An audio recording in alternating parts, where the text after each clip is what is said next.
কিভাবে সম্ভব? এটা তো ভাই কঠিন কাজ, পরিকল্পনা বা প্ল্যান নিয়ে আমরা কাজ করতে চাই। কি ভাই পারা যাবে না ইনশাআল্লাহ? যাকে মেম্বার হিসেবে আপনি দাঁড় করাই দিলেন, উনি কি করবে?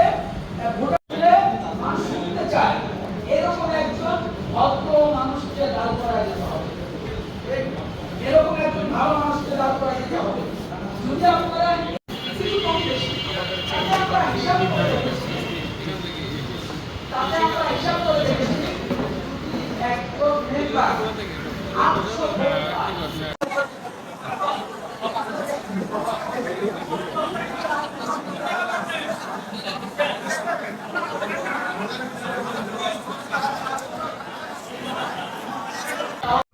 আমরা কি করি? প্রার্থী ভোটার তালিকা উঠায়, কখন উঠায়? যে ভোটের একদিন বা 2 দিন আগে উঠায়া সুন্দর করে কাটিং করে আমরা বাড়ি বাড়িতে দিয়ে আসি যে ভাই ভোট দিয়ে। কিন্তু ওই 5 দিন আগে করে